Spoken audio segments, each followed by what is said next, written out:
name's Jonathan Gbedemah. I am a registered pharmacist.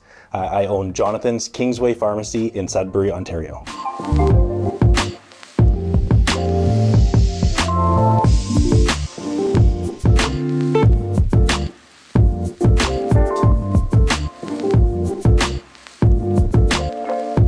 My dad, he always made sure that I analyze everything before I make a move. He definitely instilled that in me, and I think it's applicable not only in my personal life, but also in my professional.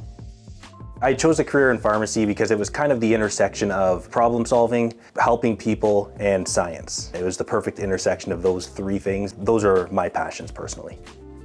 To me, in the healthcare community, Black History Month means celebrating diversity and advocating for care for those who are culturally diverse.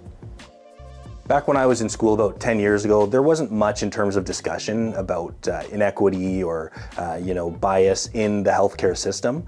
I hope these days things have improved and they are starting to discuss and have those discussions in school, whether it's in the curriculum, whether it's a class, whether even if it's just one presentation throughout the schooling. There's definitely an imbalance when you look at statistically how many Black pharmacy professionals there are compared to when you look at just the general population.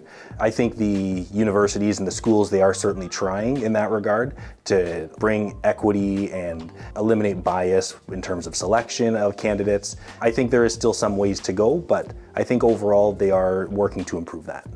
So diversity, I believe diversity improves patient care in the sense that you have someone perhaps that you are familiar with or can relate to when you are receiving care in the healthcare system.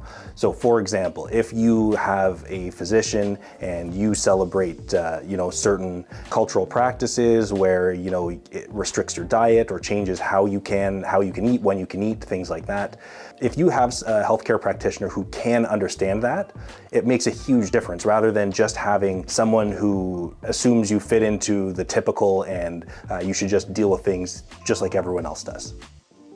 One of the things that I've noticed, especially in the Black community, is that there are a lot of French-speaking Black individuals, but I always make an effort to have staff so that we can accommodate people like such. Not just Black individuals, but anybody who speaks another language. If I'm able to serve them in that language, I would prefer to do that. At the end of the day, it increases understanding and helps promote better patient care. Representation in the Black community of pharmacists and healthcare in general, I believe it's crucial, it's important in terms of helping the younger generation realize that they too can rise to a position where they can help others. To Black pharmacy students, I would say find your niche, find your passion in pharmacy, and make sure you find yourself a good mentor and pursue what makes you happy.